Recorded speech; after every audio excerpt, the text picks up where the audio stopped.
So, if we don't know exactly what cloud computing is, why is everyone so interested in it?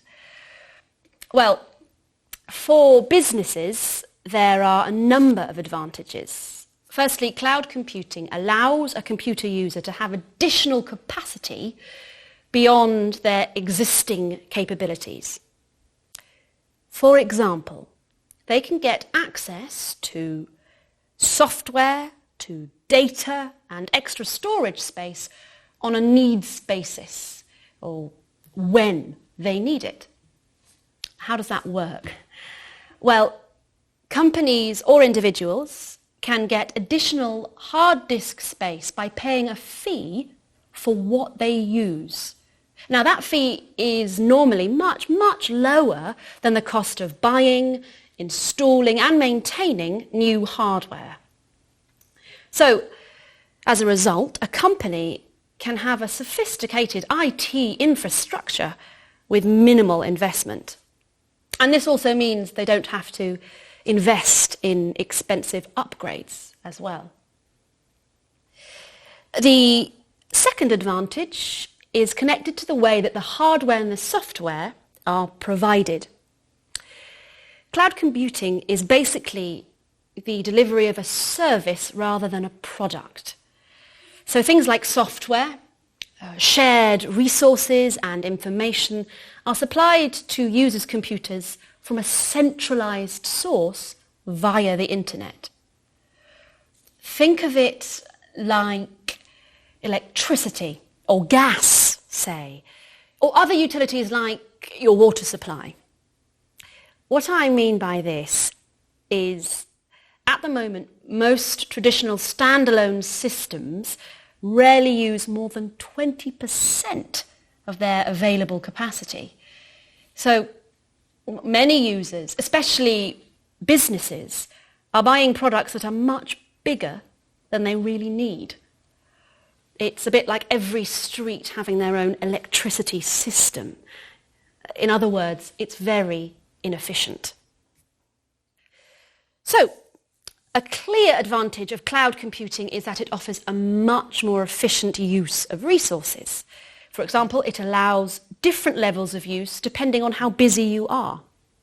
So it's greener because there's less waste of resources. And there's normally automatic data protection and backup and recovery as part of the service. So, there are clear advantages and clear economic benefits associated with cloud computing, as well as benefits in terms of efficiency and security. But there are also a number of disadvantages. Firstly, security again. The nature of cloud computing means that all security services are managed externally. So you're trusting a third party, someone you don't know, with your data, and quite possibly quite valuable data. How secure is that? For instance, cloud computing service providers are able to control and monitor communication and data. In other words, they can access your confidential information whenever they want and do what they want with it.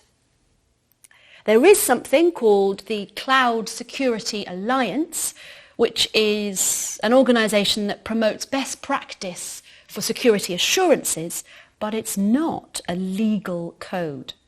So the issue of security is a long way from being resolved.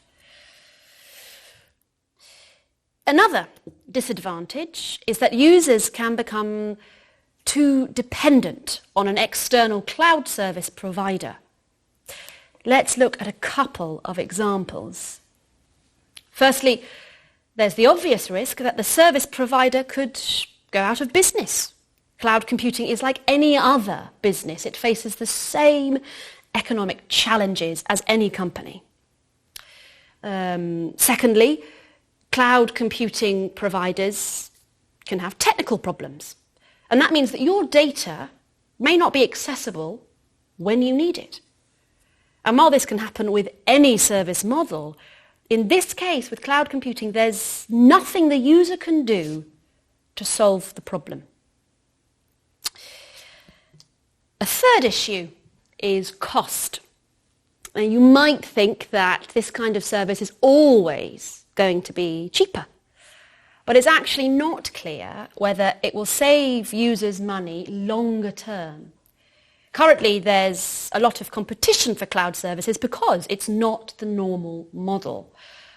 But one scenario is that as more and more companies change to this model, they'll become more dependent. And as a result, costs are likely to go up, and the fees for additional services are also going to get higher. To put it another way, cloud models tend to make sense only when the user needs a limited range of services for a short period of time, or when their usage is minimal. So, at the moment, cloud computing looks likely to become the normal model for many business users. However, there are certain risks attached around security and reliability.